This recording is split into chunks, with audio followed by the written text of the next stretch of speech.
Le pompage du carburant à Pointe-Desny a démarré depuis hier après-midi. À la mi-journée aujourd'hui, 27 tonnes de fioul déversées en mer par le Wakashio avaient été pompées par la compagnie Immersub. En parallèle, les éléments du National Coast Guard sont mobilisés pour installer des barrières anti-pollution.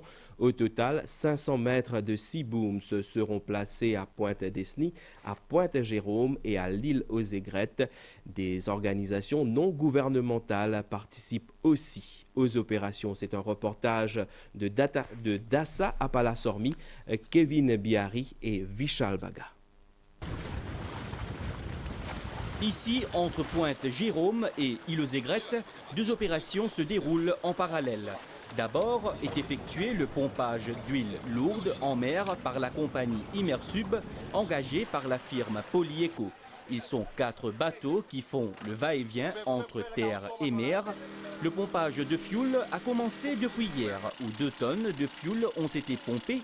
À la mi-journée ce vendredi, quelques 25 tonnes de fioul avaient été extraites du lagon de Pointe-Jérôme. On essaye au maximum de pomper ce qui est retenu par les oil booms qu'on a placés déjà depuis une semaine. On va essayer de faire au moins 4 ou 5 voyages par heure. Chez nous, il y a à peu près une vingtaine de personnes qui sont mobilisées là en ce moment. Un peu plus loin, les gardes-côtes installent des barrières anti-pollution ou sea booms depuis 10 heures ce matin.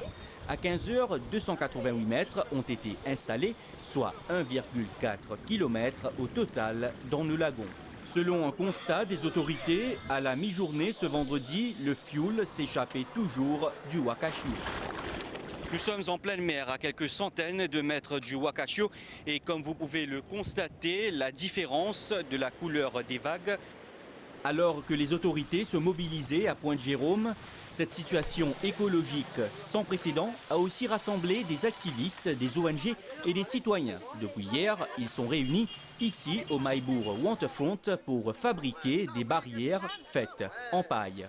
Objectif, empêcher que le fioul qui se déverse n'atteigne nos côtes. Comme un patriote mauricien, le qui fait mal quand nous trouvons la tire, nous sommes concernés, ok? Mais c'est ça qui nous là, nous prêtons nous main forte pour nous essayer d'aider. On invite encore nos camarades à venir. Solidarité mauricienne. On travaille dans la section l'hôtellerie. Vu que nous avons fait des rôles chez nous, tout la mer, avec les touristes qui viennent quand on la mer, nous ne pouvons pas aller sous la grande polluée. Alors nous pouvons bien faire un effort, donner un coup de main pour nous capables d'éviter une catastrophe plus grave. Nous pouvons essayer de faire une bande boudin pour empêcher ça de l'huile là, descendre jusqu'à nous, descendre jusqu'à la côte. Nous prenons un sol long 25 mètres par 2 mètres, nous coupons en dés, okay, nous étalons et après nous servons la paille-canne et nous mettons la paille-canne tout le long. Okay. Après nous mettons ce bouteille tous les mètres. L'objectif c'est de contenir de l'huile. Tout le monde mauricien qui a envie de donner un coup de main, vous êtes les bienvenus. Au cours de la journée, le Wakashio a attiré bon nombre de personnes. Des curieux ont afflué sur les côtes pour voir le navire.